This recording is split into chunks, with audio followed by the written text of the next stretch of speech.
అల్లూరు జిల్లా పాడేరులో గిరిజనుల చట్టాలు హక్కుల జోలికి వస్తే సహించేది లేదని మాజీ శాసనసభ్యులు కొట్టగుళ్లి భాగ్యలక్ష్మి అన్నారు.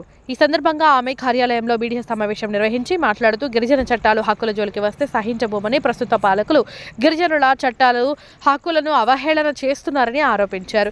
రాష్ట్ర శాసన సభాపతి అయ్యన్న పాత్రుడు విశాఖపట్నం టూరిజం సమావేశంలో గిరిజనుల చట్టాన్ని అవహేళన చేస్తూ 1/70 చట్టాన్ని సవరించి గిరిజనేతరులకు కూడా హక్కులు కల్పించాలని చెప్పడం చాలా దుర్మార్గపు చర్య అని, ప్రస్తుత రాష్ట్ర ప్రభుత్వం గిరిజనుల పట్ల ఏ విధంగా వ్యవహరిస్తుందో ప్రజలు గమనిస్తున్నారని అన్నారు. గిరిజనుల చట్టాలను హక్కులను కాపాడుతూ ఈ ప్రాంత అభివృద్ధికి కృషి చేయాలని, గత ప్రభుత్వం గిరిజనుల చట్టాలను హక్కులను గౌరవిస్తూ అనేక అభివృద్ధి పనులు చేపట్టిందని గుర్తు చేశారు. గిరిజనుల పట్ల చిత్తశుద్ధి ఉంటే చట్టాలను గౌరవిస్తూ ఈ ప్రాంతాన్ని అభివృద్ధి చేయాలని, గిరిజనుల చట్టాలు జోలికి వస్తే గిరిజన ప్రజా సంఘాలతో కలిసి పోరాటానికి సిద్ధమని హెచ్చరించారు. ఈ సమావేశంలో వైసీపీ నాయకులు, కార్యకర్తలు తదితరులు పాల్గొన్నారు. రోజు ప్రెస్ మీట్కి విచ్చేసినటువంటి వైఎస్ఆర్ కాంగ్రెస్ పార్టీ నాయకులకు, పాత్రికేయ మిత్రులందరికీ కూడా పేరు పేరున హృదయపూర్వకంగా నమస్కారాలు తెలియజేస్తూ ఉన్నాను. ముఖ్యంగా ఈ ప్రభుత్వం వచ్చిన తర్వాత జరుగుతున్నటువంటి పరిణామాల మీద కొన్ని విషయాలు మీతో షేర్ చేసుకుందామనే ఉద్దేశంతోనే ఈ కార్యక్రమాన్ని ఏర్పాటు చేయడం జరిగింది. సో ముందుగా ప్రధానంగా ఒక విషయాన్ని మీ దృష్టికి తీసుకొని రావాలనుకుంటున్నాను. కొన్ని రోజుల క్రితం విశాఖపట్నంలో జరిగినటువంటి ఒక సమావేశంలో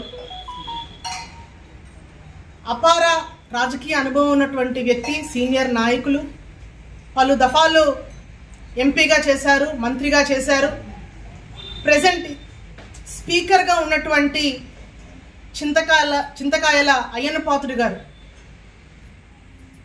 జరిగినటువంటి టూరిజం సంబంధించినటువంటి సమావేశంలో టూరిజం పరంగా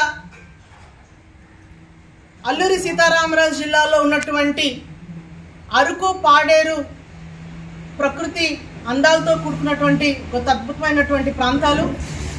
సో ఆ ప్రాంతం అభివృద్ధి చెందాలంటే ఖచ్చితంగా 1/70 యాక్ట్ ఏదైతే ఉందో అది ఖచ్చితంగా సడలించాలి అని మాట్లాడినటువంటి మాటలు నిజంగా చాలా చాలా దుర్మార్గం, అన్యాయం అని కూడా ఈ సందర్భంగా నేను తెలియజేస్తా ఉన్నాను. ఎందుకంటే ఈరోజు రాజ్యాంగబద్ధంగా మనకున్నటువంటి హక్కులు కానివ్వండి, చట్టాలు కానివ్వండి, మన పూర్వీకులు ఏదైతే ముందుగానే ఆలోచన చేసి, ఎందుకంటే ఇలాంటి ఒక రోజున దుర్మార్గపు ఆలోచనతో కొంతమంది నాయకులు తయారవ్వచ్చు, వాళ్ళ నోట్లోంచి ఇలాంటి మాటలు వస్తాయన్న ఆలోచనతోనే మన పూర్వీకులు ఇచ్చినటువంటి 1/70 యాక్ట్ ఏదైతే ఉందో దాన్ని సడలించాలని ఆయన మాట్లాడినటువంటి మాటలు నిజంగా చాలా చాలా బాధాకరం. ఎందుకంటే టూరిజం అనేది 1/70 యాక్ట్ సడలిస్తేనే అభివృద్ధి చెందుతుంది అని చెప్పడంలో అర్థం లేదు.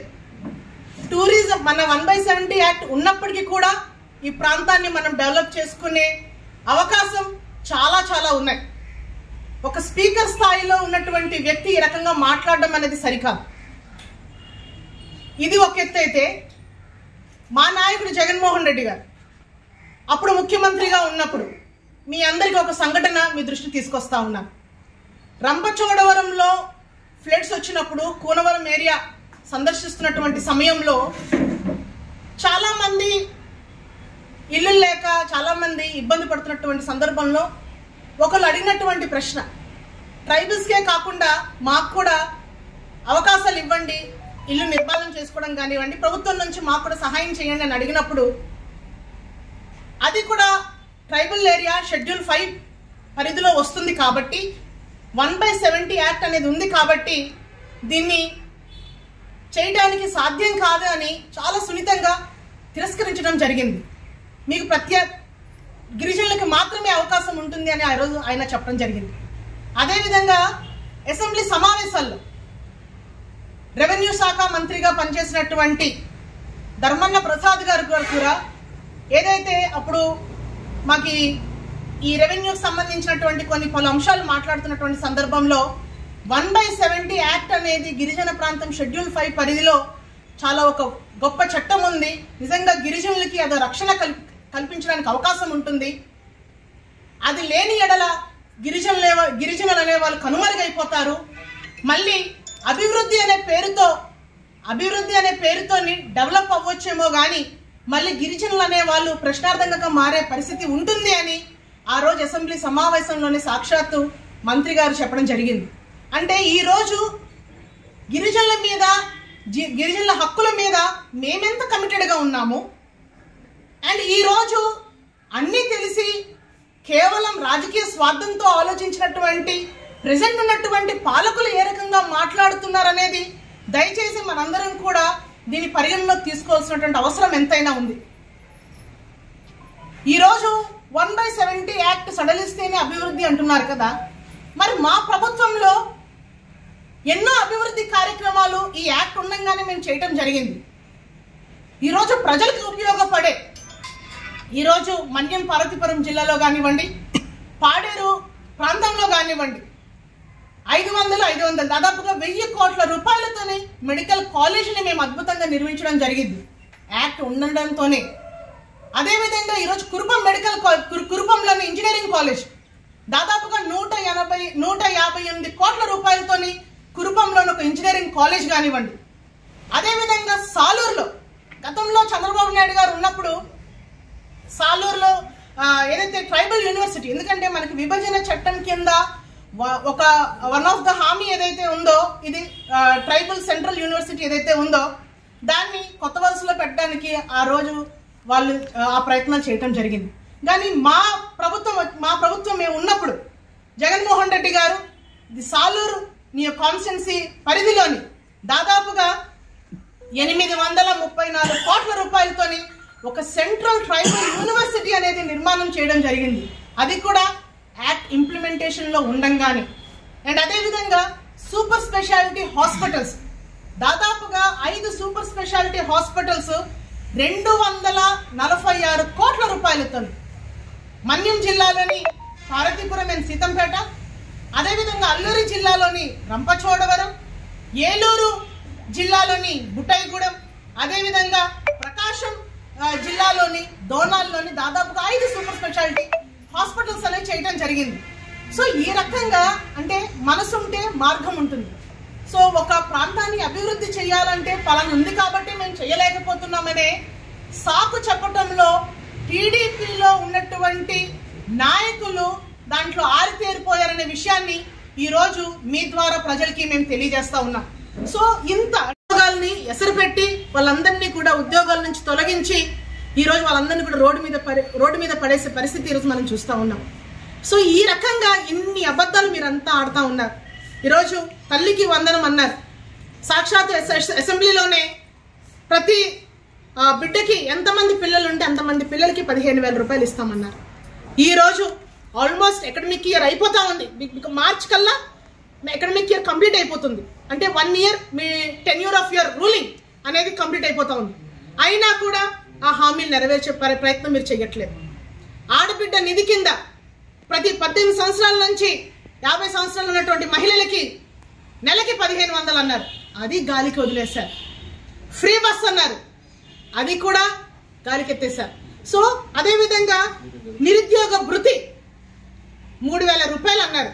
ఏ ఒక్క నిరుద్యోగి మీరు నిరుద్యోగ భృతి ఇచ్చారండి? ఖచ్చితంగా ఇదంతా కూడా ప్రజలు గమనించాలని కూడా ఈ మీడియా సమావేశం ద్వారా మీ అందరినీ కూడా నేను విజ్ఞప్తి చేస్తా ఉన్నాను. అంటే మోసం చేసే పని మాత్రమే చంద్రబాబు నాయుడు గారు పెట్టుకుంటా ఉన్నారు.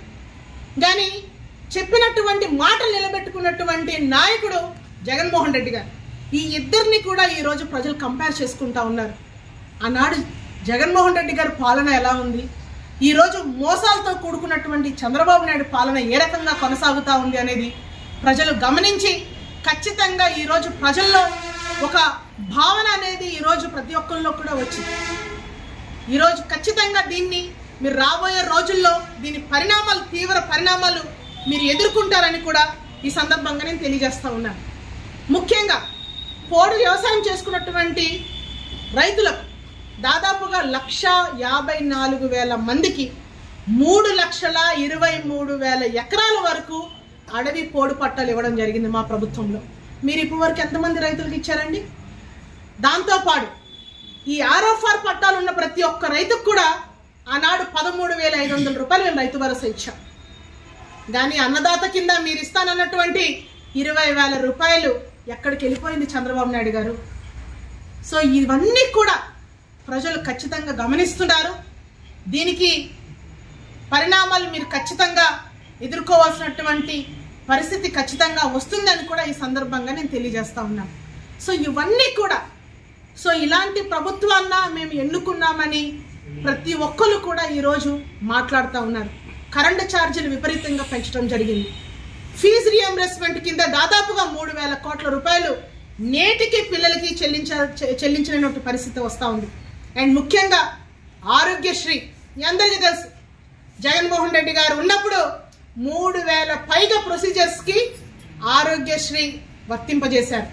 అండ్ అదేవిధంగా ఆరోగ్యశ్రీ కార్డు మీరు ఎక్కడికి వెళ్ళినా ఆంధ్రప్రదేశ్లో మాత్రమే కాదు, చుట్టుపక్కల ఉన్నటువంటి రాష్ట్రాల్లో ఆరోగ్యశ్రీ వర్తింపజేసేలాగా ఇటు తమిళనాడులో కానివ్వండి, అదేవిధంగా తెలంగాణలో కానివ్వండి, ఇటు కర్ణాటకలో కానివ్వండి, ఈ ప్రాంతంలో కూడా వర్తింపజేసేలాగా 25,000 రూపాయల వరకు ఫ్రీగా ఆరోగ్యశ్రీ వర్తింపజేశారు. 25 లక్షలు సారీ. కానీ ఈరోజు కేవలం 5 లక్షలకి మాత్రమే, అది కూడా సెంట్రల్ స్కీమ్ మాత్రమే వర్తింపజేసేలాగా దీన్ని కుదించడం జరిగింది. అంటే ఈరోజు విజనరీ ఆలోచన ఎవరిది? ఈరోజు విజనరీ ఆలోచనతోని అంటే ప్రతి పేదవాడికి కనీస సౌకర్యాలు అంటే విద్య, వైద్యం, ఆరోగ్యం, ఆ వ్యవసాయం అనేది కూడా పూర్తిగా అందరికీ అందుబాటులో ఉండేలాగా కృషి చేసింది మా నాయకుడు జగన్మోహన్ రెడ్డి గారు. కానీ లేనిపోని మాటలు చెప్పినటువంటి మాటలు కూడా ఆ హామీలకు కూడా నెరవేర్చలేకుండా ఈరోజు మోసం చేసే నైజం మరొక్కసారి ప్రజలందరూ కూడా చంద్రబాబు నాయుడు యొక్క పరిపాలన చూసి ఈరోజు అందరూ కూడా బాధపడతా ఉన్నారు. ఈరోజు సూపర్ 6 అమలు చేయలేక కాదు, డబ్బు లేక కాదు, దాన్ని అమలు చేసే మనసు అనేది చంద్రబాబు నాయుడులో లేక ఈరోజు సూపర్ 6 అంతా కూడా డస్ట్బిన్లో పడేశారు. సో దీని ద్వారా ప్రజలకి నేను తెలియజేస్తుంది ఏంటంటే, 2 గిరిజన ప్రాంతం అంటేనే గిరిజన ప్రాంతాన్ని పూర్తిగా అభివృద్ధి దిశలో నడిపించాలన్నా, ఈ గిరిజన ప్రాంతంలో ఉన్నటువంటి నిరుపేద గిరిజనులకి మంచి సంక్షేమాన్ని ఇటు ఆర్థికంగా, రాజకీయంగా, సామాజికంగా వాళ్ళని అభివృద్ధి పదంలో నడిపించాలంటే మళ్ళీ వైఎస్ఆర్ కాంగ్రెస్ పార్టీ అధికారంలోకి రావాల్సినటువంటి అవసరం ఎంతైనా ఉంది. ఈనాటి ఈ పాలన విధానాన్ని చూసి ప్రజలు అభిప్రాయాన్ని కూడా మార్చుకునే పరిస్థితి ఖచ్చితంగా ప్రతి ఒక్కరిలో కూడా ఉంది అని కూడా ఈ సందర్భంగా నేను తెలియజేస్తా ఉన్నాను. ఖచ్చితంగా ఈరోజు అన్ని పూర్తి స్థాయిలో ఈ కూటమి ప్రభుత్వం అనేది వైఫల్యం చెందింది. మళ్ళీ ప్రజలందరి యొక్క ఆశ, అభిలాష మళ్ళీ వైఎస్ఆర్ కాంగ్రెస్ పార్టీ రావాలని, జగన్మోహన్ రెడ్డి గారు అనే వ్యక్తి మళ్ళీ ఈ రాష్ట్రానికి ముఖ్యమంత్రి అయితేనే మళ్ళీ ఈ స్వర్ణాంధ్రప్రదేశ్ దిశగా ఈరోజు ఆంధ్ర రాష్ట్రం ముందుకెళ్లే అవకాశం ఉంటుందని ప్రతి ఒక్కరు కూడా భావిస్తూ ఉన్నారు. కాబట్టి ఈరోజు ఆ రకంగా గ్రాస్ రూట్ లెవెల్లో మళ్ళీ కూడా పార్టీని మళ్ళీ బలోపేతాన్ని చేసి ఈ కూటమి ప్రభుత్వం యొక్క వైఫల్యాన్ని మళ్ళీ ప్రజల్లోకి తీసుకువెళ్ళి అధికారం చేపట్టేంత వరకు కూడా అహర్నిశలు మేము కష్టపడి పనిచేసి మళ్ళీ అధికారంలోకి వచ్చేదానికి మేము కృషి చేస్తామని కూడా ఈ సందర్భంగా నేను తెలియజేస్తూ, ఎవరైనా మా చట్టాల జోలికి కానీ మా హక్కుల జోలికి కానీ వస్తే పార్టీలకి అతీతంగా ప్రజా సంఘాల్లో ఉన్నటువంటి పెద్దలు అందరూ కూడా ఖచ్చితంగా మేమందరం కూడా ప్రతిఘటిస్తామని కూడా ఈ సందర్భంగా నేను తెలియజేస్తూ, ఇక్కడ విచ్చేసినటువంటి ప్రతి ఒక్కరికి కూడా మరొకసారి హృదయపూర్వకంగా ధన్యవాదాలు తెలియజేస్తాను.